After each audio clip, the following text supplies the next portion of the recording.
बलांगीर जिला सरकारी आउटसोर्सिंग कर्मचारी महासंघ तरफ स्थानीय सांबादिक भवन में एक बैठक अनुष्ठित होईଯାଇଛି। आउटसोर्सिंग कर्मचारी मौलिक समस्या दूर करिबारे सरकार दृष्टि देउनथिबारु सभारे असंतोष प्रकाश पाइथिला। बहुबार शांतिपूर्ण धर्मघट परि पूर्वतन सरकार महासंघ को प्रतिश्रुति देइथिले जे सरकारी कर्मचारी मानकु न्याय प्रदान कराजिवो। आउटसोर्सिंग कर्मचारी माने दिन राति परिश्रम करुथिले हे तांको उचित पारिश्रमिक प्रदान करा जाउ नाही। तेणु करी 3 दफा दाबी नै आजिर एही बैठक अनुष्ठित होइथिला। छटे कर्मचारी को पुनः नियुक्ति, डेली वेजेस कर्मचारी को समान आर्थिक और आनुषंगिक सुविधा प्रदान, समस्त प्रकार आउटसोर्सिंग कर्मचारी को स्थायी नियुक्ति प्रदान करा जाउ बोली दाबी करथिले। जदि सरकार आउटसोर्सिंग कर्मचारी हित पई किछि ठोस पदक्षेप न नेबे ताहेले आगामी दिन रे एही आउटसोर्सिंग कर्मचारी माने सपरिवार आंदोलन रे बसिबे बोली चेतावनी दैछथि।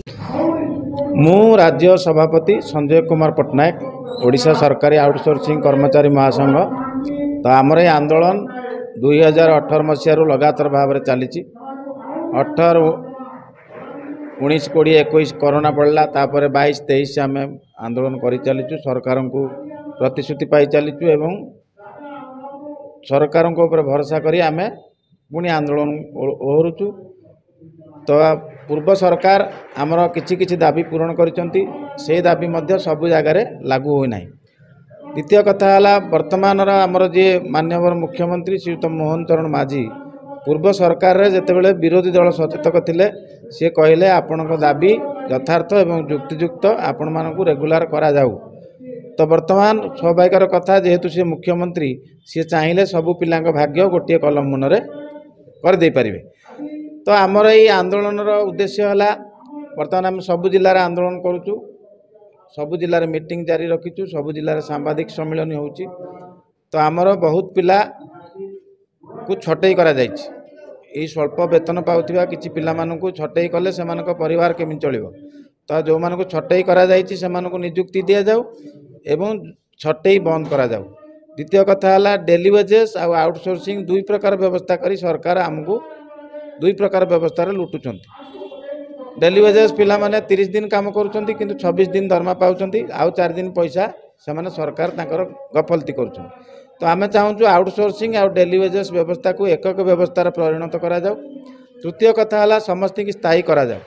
सरकार कहते पाखे 2.5 लाख पदवी खाली पड़ी। तो आमर आउटसोर्सिंग पिला 70,000 जो मैंने 10 वर्ष 15 वर्ष 20 वर्ष एक्सपीरियंस है तो से रेगुलर कर असुविधा कौट रोचे। जदि आम 70,000 को रेगुलर कलापर बाकी जहाँ बढ़ुची आप नुआ रिक्रुटमेंट करूँ। एवं जदि आमको रेगुलर करा जाए तो सरकार को सस्ता पड़ो कहीं कार 4 वर्ष चाकरी, कार 10 वर्ष चाकरी, कार 15 वर्ष चाकरी अच्छी। तेणुक यही 3टी दाबी तो सरकारी समस्त को स्थायी करने पर्यंत जो 2 मास 3 मास समय लगे ता भितर समस्त को सर्वनिम्न दरमा दि जाऊ एवं समस्त को जॉब सिक्योरिटी दि जाऊ। ये आमर दाबी।